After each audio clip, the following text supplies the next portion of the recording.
여기는 어린 딸을 구하기 위해서 애타는 마음으로 찾아온 한 어미를 매몰차게 쫓아내려는 주님의 모습에 놀라게 됩니다. 하지만 동시에 우리는 내쫓아주려던 그 의도를 접고 그 어린 딸을 구해주시는 주님을 보면서 그러면 그렇지 하고 안도하게 됩니다. 우리말에 변덕이 죽을 듯 하다는 말이 있는데 예수님이 딱 그 모양입니다. 안 된다고 하셨다가 또 금방 또 된다고 하시는 그런 변덕스러운 모습을 우리에게 보이고 계십니다. 원칙과 법을 지키셔야 될 주님이 순간순간 이랬다 저랬다 해도 되는 것일까? 그래도 만일에 그래도 된다면 그것은 무엇 때문일까요? 예수님이 독재자처럼 자기 멋대로 하시는 분이라서 그럴까요? 그럴 리는 없습니다. 우리 주님은 결코 그러는 분은 아닙니다. 그렇다면 무엇 때문에 그렇게 하실까?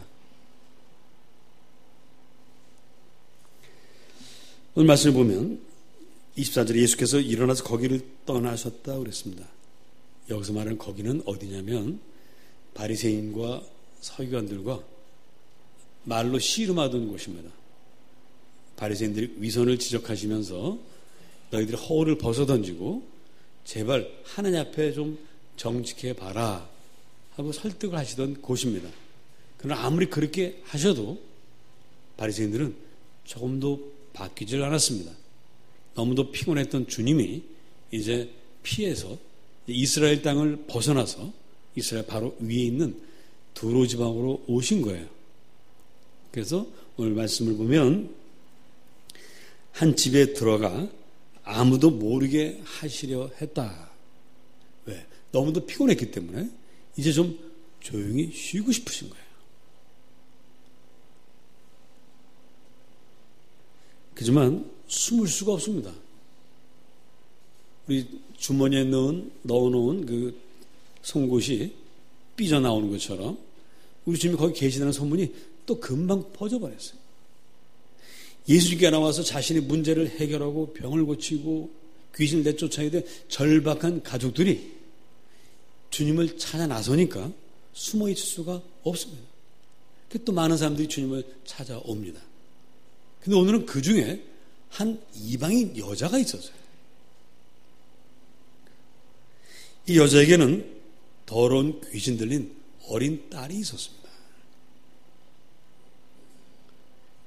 딸이, 또 어린 딸이 귀신 들려가지고 막 거품 불고 눈이 뒤집혀지기도 하고 집을 뛰쳐나가기도 하고 그러는 그 어린 딸을 보는 어미의 심정이 어떠할지는 여러분들이 상상하실 수 있을 것입니다. 그래서 이 여자가 그 귀신을 쫓아내기 위해서 이 사람 저사 많이 쫓아다녔습니다. 그런데 아무도 고치지 못해요. 그런데 그 소문이 들리는데 외국에서, 이 여자 입장에서 외국이죠. 외국인 이스라엘 땅에 어느 선지자가 귀신도 쫓아내고 병도 고치고 다 한다는 거예요. 그분을 꼭 만나봤으면 좋겠는데 하고 있던 차에 마치 그분이 이 두로 땅에 오신 겁니다. 바로 자기 지역에 왔습니다. 어떻게 이런 기회를 놓칠 수 있겠습니까? 그래서 주님 앞에 갔습니다. 그러나 이 가는 걸음이 결코 가볍지가 않습니다. 왜냐하면 유대인과 이방인은 항상 좀 사이가 좋지 않아요. 유대인들은 특권의식 때문에 이방인을 무시했고 이방인들은 아니 유대인 자기들은 로마의 식민지 생활하는 그런 가난하고 별볼 일 없는 백성인데 뭐 이렇게 권위의식이 있을까 하고 서로 좋지 않았습니다. 그런데 이 여인은 그런 그 장벽이 지금 중요하지가 않아요. 딸이 지금 그런 상태에 있으니까 그까지 장벽은 아무것도 아닙니다. 주님을 찾아왔어요. 주님을 찾아와서는 어떻게 했습니까? 무릎을 꿇고 그 앞에 간절히 구하고 있습니다. 여자는 업이었던 것이죠. 사랑하는 딸을 위해서 무슨 짓이든 할 수 있는 어미였기 때문에 이방인 그 청년 앞에 무릎을 꿇었습니다. 오늘 본문 26절을 보시면 이 여자를 뭐라고 소개하고 있습니까? 26절 읽어봅시다. 시작.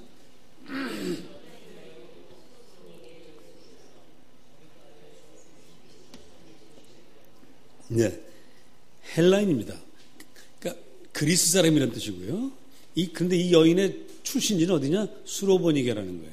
수로보니게는 수리아와 베니게의 합성어인데, 수리아는 지금의 시리아를 말하고요. 베니게는 페니키아, 지금의 레바논 지역입니다.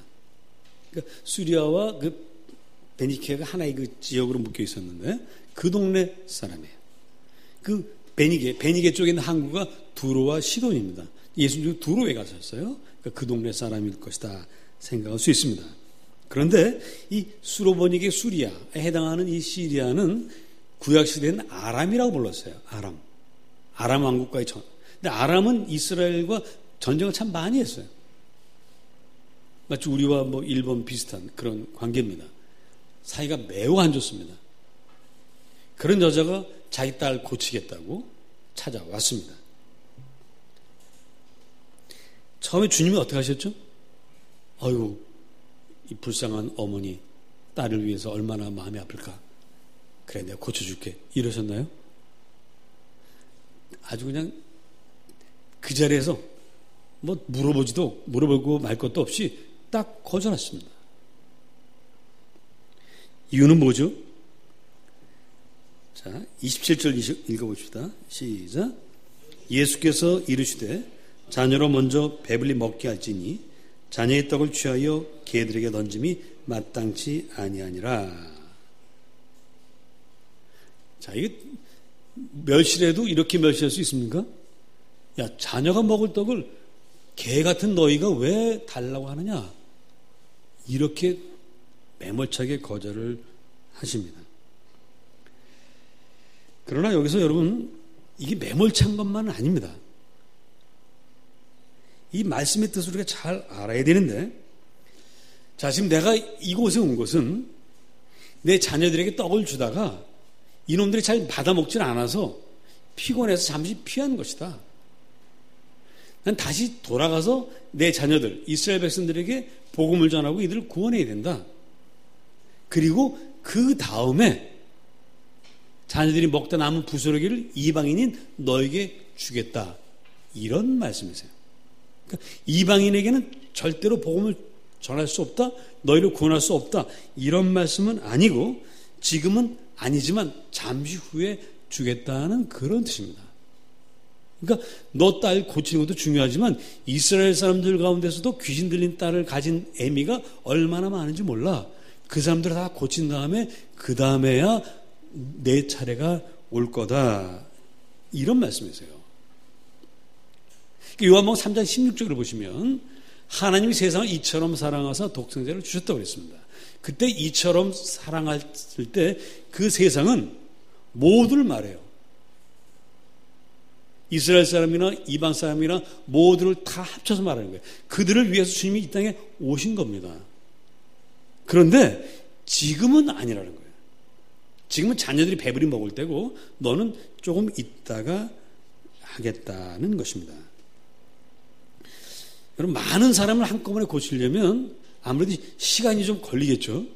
우리가 여기서 예를 들어서 점심을 먹으러 간다. 그럼 배식하는 곳은 한 군데밖에 없으면 우리가 줄을 서야 됩니다. 그때 줄을 설 때 우리 주님께서 자, 이스라엘 백성 먼저 와. 그 다음에 이방 사람들 나중에 와. 이렇게 하는 거예요. 여러분, 이 순서가 있는 거 이거 틀려요? 맞아요?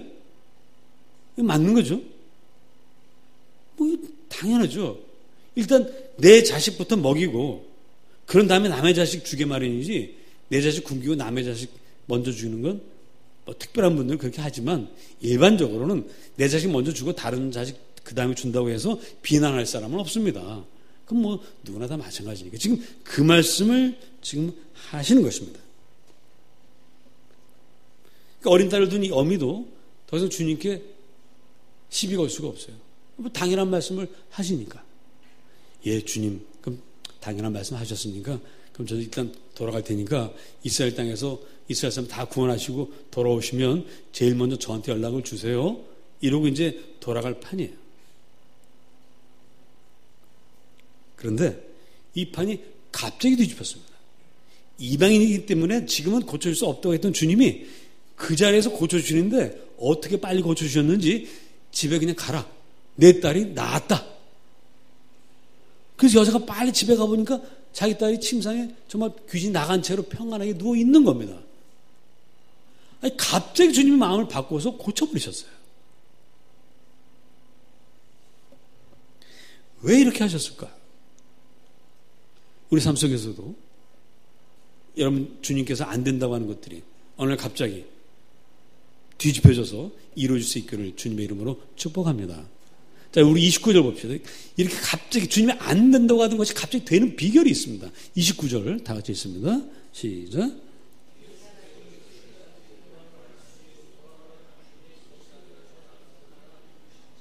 자, 무엇 때문에 이렇게 됐습니까? 이 말을 하였으니. 이 여자가 이 말을 하였기 때문에 귀신이 내 딸에게서 나갔다.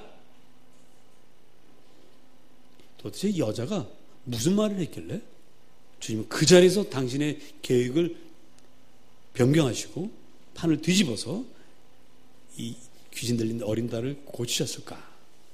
이 비밀을 여러분들이 깨닫고 여러분 삶 속에 이런 기적들이 일어나기를 축복합니다. 자, 이 여자는 이렇게 말했습니다.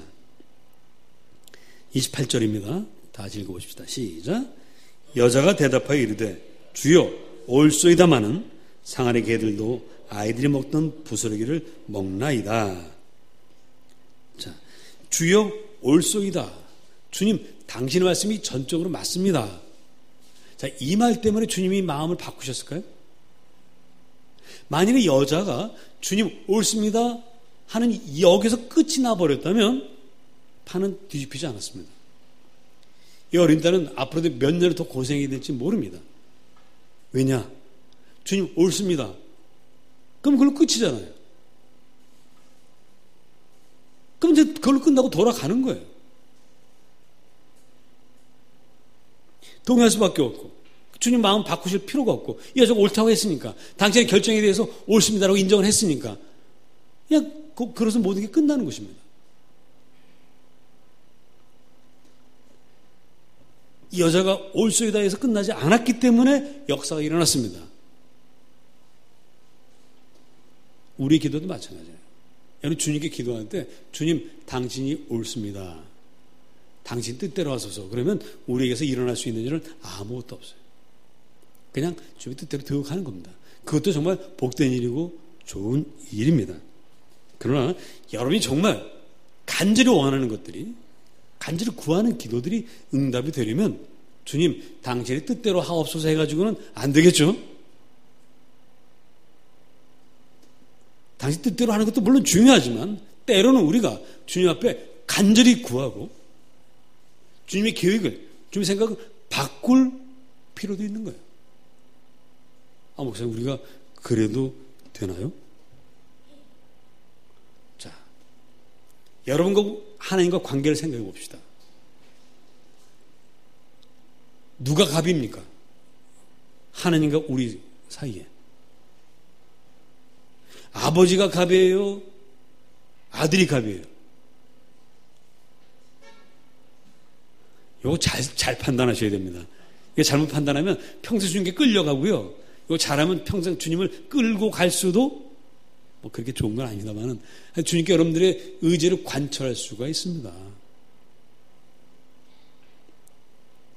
바울은 주님께 기도했어요. 주님, 저희 고질병을 좀 고쳐주십시오. 그랬더니 주님께서 얘야, 내 은혜가 내게 족하다. 더 이상 뭘 구하니? 라고 했습니다. 그래서 바울이 예, 알았습니다라고 끝났어요. 여러분이 바울처럼 훌륭한 성도들이라면 그렇게 하셔도 좋습니다. 그러나 그렇게 하지 않고 아닙니다 주님, 당신 은혜가 아직도 부족합니다. 당신은 넉넉하다고 생각하실지 모르지만 저는 부족하니까 제발 좀 더 주세요라고 해도 돼요 안 돼요? 됩니다. 괜찮습니다. 믿음의 조상 아브라함을 보십니다. 하나님께서 아브라함에게 말씀하십니다. 야, 소돔성과 고모라성이 너무 타락해서 멸망시켜야 되겠다. 주여 올소이다 라고 끝나버리지 않았습니다. 왜? 소돔성에는 자기의 조카가 살고 있어요. 이 조카를 어떻게든지 구원해야 되겠는데, 아이고 하나님, 의인이 50명이나 있는데 의인 50명과 함께 그 소돔성을 멸망시키려고 하십니까? 일단 하나님께서 듣고 보니 내 말이 맞구나. 그래, 50명이 있으면 내 그 성을 살려주겠다. 그랬더니 아무리 생각해봐도 50명까지 있을 것 같지 않아요. 그래서 그 다음에 뭐라고 말합니까? 주님, 한 번만 말씀하게 해주십시오. 5명이 준 45명이라도 있으면 좀 살려주셔야 되지 않습니까? 그래 알았어. 그럼 45명까지도 내가 살려주마. 두 번씩이나 하나님의 뜻을 바꾸고 나니까 아브라함에게 배짱이 좀 생겼어요.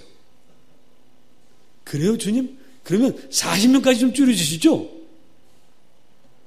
그래, 그럼 40명까지도 줄여줄게.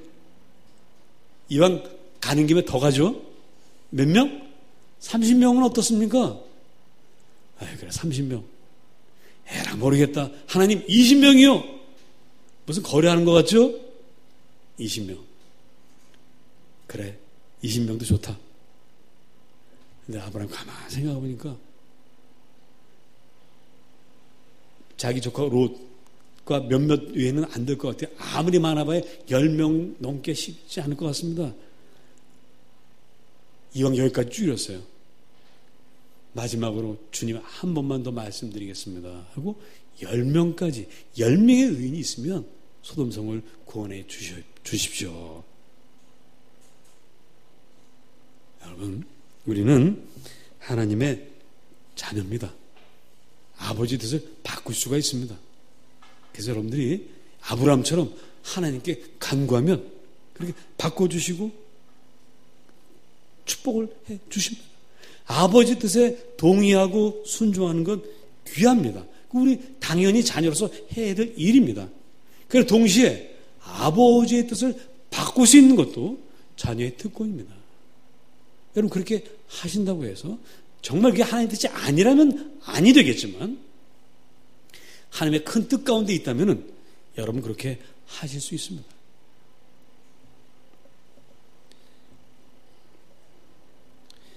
그래서 여자도 마찬가지입니다. 이방인 여자도 주님 말씀에 동의하는 것으로 끝나지 않았습니다.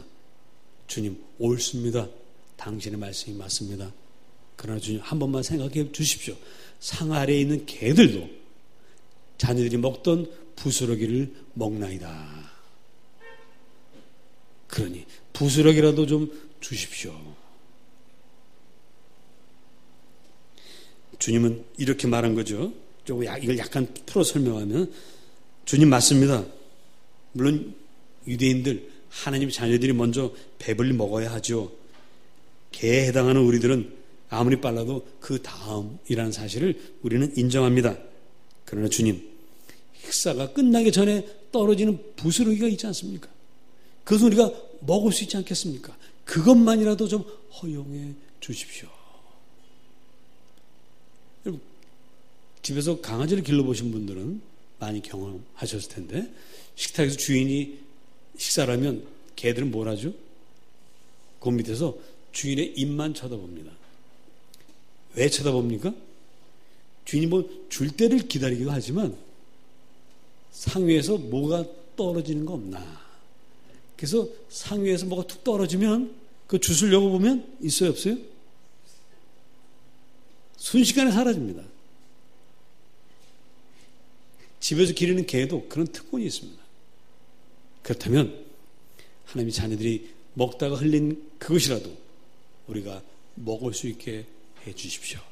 저는 당신께 자녀에게 줄 떡을 달라는 것이 아니라 자녀가 먹다가 흘린 부스러기를 먹을 수 있는 기회를 달라고 하는 것입니다. 주님께서 들어보시니 참 지혜로운 말, 정말 맞는 말이에요. 더 이상 거절할 수가 없습니다. 이렇게 지혜롭고 또 겸손하게 말하는 여인의 기도를 주님은 듣지 않으실 수가 없었습니다. 그래, 알았다. 돌아가라. 너희 딸에게서 더러운 귀신이 나갔다.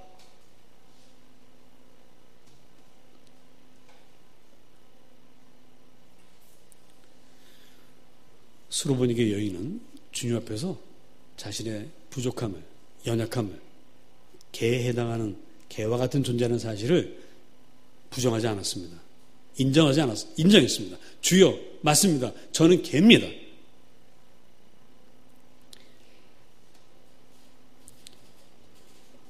그런데 이 자기를 개라고 지칭하는 이 여자를 우리 주님은 자녀로 인정하셔요. 자녀가 줄 떡을 자녀에게 주기 전에 지금 이 여인에게 주신 거죠. 그러니까 가족으로 인정하신 거예요. 여러분, 이 개도요, 집에서 1년, 2년 기르다 보면 나중에는 뭐가 되죠? 사람이 돼요. 가족이 됩니다. 그래서 그 개가 이 자연사를 하는 경우들이 있죠. 이제 병들어서 이렇게 이제 죽습니다. 그러면 이렇게 말씀드려도 대단히 죄송합니다만은 부모님 돌아가셨을 때보다 더 슬퍼해. 왜? 자식 같아가지고요. 여러분, 여기서 성경 개라고 표현하긴 했습니다만은 이렇게까지 말하는 여자를 보니까 우리 주님은 지금 이 여자가 이방인으로 보이질 않고 당신의 자녀로 보이셔요. 그래서 이 떡을 주십니다.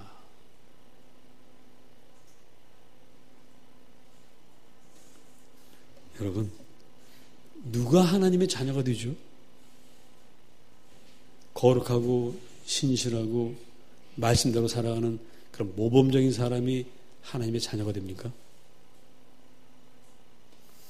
만일 그렇다면 바리새인과 서기관은 이미 벌써 하나님의 자녀가 되어야 되고 예수님의 제자가 되어야 합니다. 그런데 그렇지 않습니다.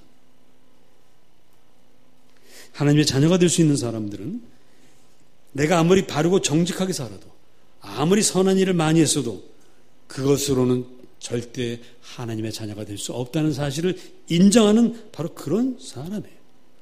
아무리 탁월하고 훌륭한 능력을 그리고 조건을 가지고 있어도 그것으로는 하나님 은혜를 받을 수 없다는 사실을 고백하는 그 사람이 하나님의 자녀가 될 수 있습니다.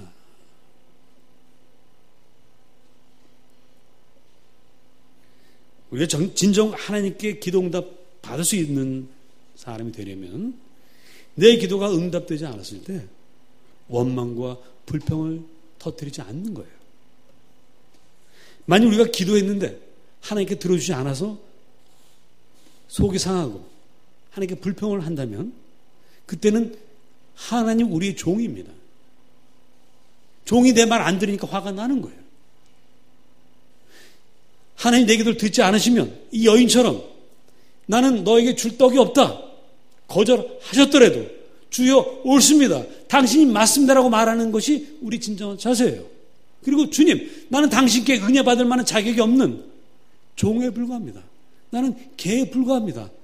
이것이 우리가 하나님 앞에 진정 가져야 될 자세입니다. 왜? 우리는 죄인이니까. 우리 하나님 앞에 자랑스러운 일을 한 일이 없으니까. 사람들 눈에는 거룩하고 신실하고 정직해 보인다 할지라도 그건 사람 눈에 그렇지 하나님 눈에는 그 사람 속에 온갖 위선과 허울과 죄가 가득한 것입니다. 이 사실을 인정하는 사람은 구원을 받지만 이 사실을 인정하지 않는 바리새인과 서기관들은 구원을 받을 수 없었습니다.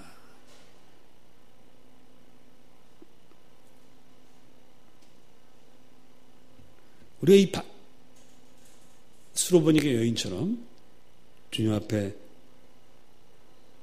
무릎 꿇고 엎드리려면 내가 얼마나 나쁜 놈인지를 알아야 됩니다. 저는 한 주간 동안 우리가 했던 죄가 참 많았습니다. 우리 했던 말, 그 말 때문에 하나님의 영광이 가려지고 이웃들이 마음의 상처를 입었을지도 모릅니다. 우리가 하는 일마다, 하는 짓마다, 생각하는 것마다 죄와 허물이 가득하다는 것을 이 여인은 알았기 때문에 주님 앞에 무릎을 꿇었고, 주님이 자녀의 떡을 개에게 줄 수 없다고 했을 때 주여 맞습니다, 나는 개입니다 라고 했던 것입니다. 바로 그런 사람이 하나님의 자녀가 되고 그런 분들이 하나님께 복을 받습니다. 우리는 마음으로는 하나님의 법을 따르려고 하지만 육신으로는 죄의 법을 따르고 있는 개에 해당하는 그런 존재라는 사실을 알아야 합니다. 여러분들이 주님 앞에 나를 내세우고 나를 높이고 내 뜻을 고집할 때는 떡은 고사하고 부스러기도 먹을 수 없음을 기억하시기를 바랍니다. 바리새인들처럼 자신의 의를 자랑하고 율법을 잘 지키고 있다는 것을 자랑하는 한 우리는 주님께 받을 것이 아무것도 없습니다.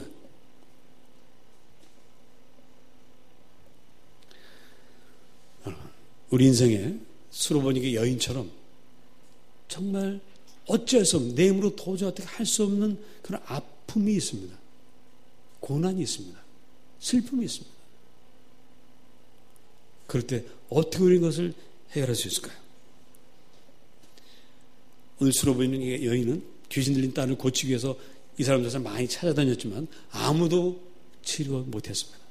그러나 오직 예수 그리스도 그분만 할 수 있으리라 믿고 찾아왔을 때 그 주님께 문전박대를 당하고 개 취급을 받았음에도 불구하고 주여 나는 개에 불과하지만 그래도 당신밖에 없사오니 주여 나의 딸을 거쳐주시옵소서, 나를 불쌍히 여겨 주시옵소서 라고 간절히 매달렸을 때 이 여인은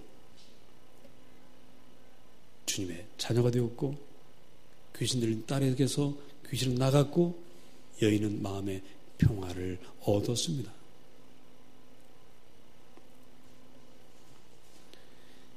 우리의 문제, 우리의 고민, 우리의 아픔, 슬픔 오직 주님밖에는 해결할 분이 없습니다. 이곳저곳 찾아다니지 마시고 주님께 나오십시오. 주님께 나오시되 당연히 주님이 내 기도를 들어줘야 된다고 하는 자세가 아니라 주여 나는 종이로소이다, 나를 불쌍히 여겨 주시옵소서, 이런 자세로 주님 앞에 나오시기를 바랍니다. 그럴 때 우리 주님은 부스러기가 아니라 떡을 주십니다.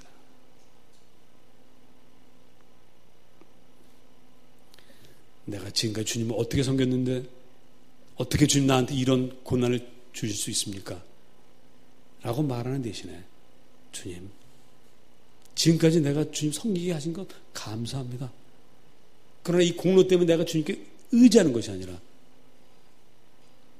나는 아무것도 할 수 없사오니 당신만이 나의 주님이시오니 나를 불쌍히 여겨 주시옵소서, 이 마음으로 간구하시기 바랍니다. 그러면 주님은 여러분들이 한 번, 두 번 아니라 10번이라도 기도하는 것 다 응답하십니다. 아브라함처럼 하나님의 뜻을 6번이라도 바꿀 수 있습니다. 왜? 하나님과 우리 사이에 갑은 우리이기 때문입니다. 그것은 바로 사랑 때문에 우리가 갑이 되는 거예요. 하나님 우리를 너무도 사랑하시기 때문에 그 사랑 때문에 우리가 갑이 되는 것입니다. 이 갑의 일, 세상 사람은 갑질이라고 말을 합니다만은 하나님 앞에서 여러분들이 마음껏 갑으로서 하나님 이렇게 해주세요, 저렇게 해주세요 하는 거 하나님 기뻐하세요. 우리를 너무도 사랑하시기 때문에 그 사랑 여러분 한번 누려보시기 바랍니다. 어떤 분들은 죽는 날까지 하나님 앞에 이것저것 구해보지도 못하고 그렇게 살아가는 또 어리석은 백성들도 있습니다. 하나님은 마음껏 흔들려고 하는 것도 죄지만 하나님 한 번도 흔들어 보지 못하고 사는 것도 죄입니다.